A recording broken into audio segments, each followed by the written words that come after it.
જો તમારા પાપડ છે તે સુકાય એટલે ફાટી જતા હોય તો આજનો આ વિડીયો છે તમને ખૂબ જ યુઝફુલ થશે.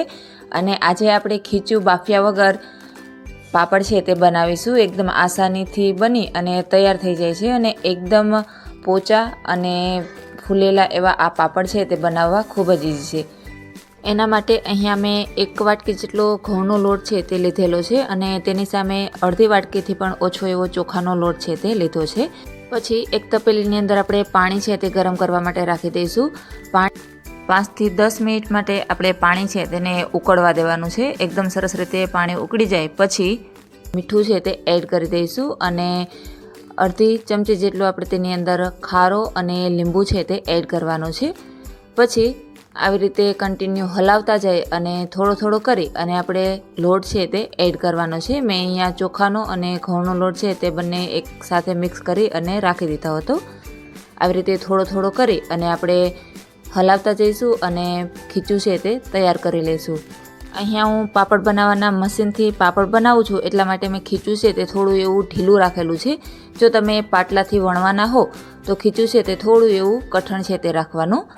તો હવે એકદમ સરસ રીતે ખીચું છે તે તૈયાર થઈ ગયું છે. ખીચું બનાવતી વખતે તેની અંદર ગાંઠા ન રહે તેનું ખાસ ધ્યાન રાખવાનું. હવે આપણે ખીચું છે તે બાફવાનું નથી. આવી રીતે ઉપર ઢાંકણ ઢાંકી અને લો ફ્લેમ ઉપર 5 મિનિટ માટે રાખી દેવાનું છે. તો 5 મિનિટ પછી આપણું ખીચું છે તે એકદમ સરસ રીતે તૈયાર થઈ ગયું છે. તો હવે આપણે તેને વણી લેવાના છે. તો એના માટે મેં અહીંયા પાપડ બનાવવાનું જે મશીન આવે તે લીધેલું છે અને તેની ઉપર આપણે એક કોથળી છે તે રાખી દઈશું. પ્લાસ્ટિકથી એકદમ ઇઝીલી પાપડ છે તે ઉખડી જાય છે અને સૂકવવાની પણ આસાની રહે છે. આવી રીતે ઉપર બીજી કોથળી છે તે રાખી દેવાની છે અને પ્રેસ કરી અને પાપડ તૈયાર કરી લેવાનું છે. તો આપણો આ સરસ મજાના પાપડ છે તે બની અને તૈયાર થઈ ગયું છે. એકદમ આસાનીથી બની અને તૈયાર થાય છે. તો હવે આપણે ઉપરની કોથળી છે તે કાઢી અને આવી રીતે પાપડ છે તેને સૂકવી લઈશું. તો ઝટપટ એવા પાપડ છે તે બધા જ બની અને તૈયાર થઈ ગયા છે. તો હવે આપણે આ પાપડ છે તેને 1 થી 1.5 દિવસ સુધી સુકાવા દેવાના છે. 1 થી 1.5 દિવસની અંદર એકદમ સરસ રીતે પાપડ છે તે સુકાય અને તૈયાર થઈ ગયા છે. તો આપણા આ સરસ મજાના ખીચિયા પાપડ છે તે બની અને તૈયાર છે. એકદમ આસાનીથી બને છે. તમે પણ એક વખત જરૂરથી ટ્રાય કરો. હવે આપણે એક પાપડ છે તે શેકી અને જોઈ લેશું.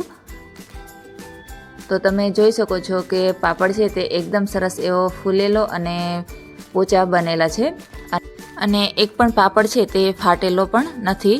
તો આ રીતથી તમે પણ એક વખત જરૂરથી ટ્રાય કરજો. ખૂબ જ સરસ એવા પાપડ બને છે અને સમય પણ ખૂબ ઓછો લાગે છે અને મહેનત પણ ખૂબ ઓછી થાય છે. એકદમ ક્રિસ્પી એવા આપણા પાપડ છે તે તૈયાર છે. અને જો આજનો આ વિડીયો છે તે તમને પસંદ આવ્યો હોય તો વિડીયોને લાઇક કરજો, શેર કરજો અને મારા ચેનલને સબસ્ક્રાઈબ કરી લેજો જેથી કરી આવનારા નવા વિડીયોની નોટિફિકેશન છે તે તમારા સુધી પહોંચતી રહે. Thank you for watching.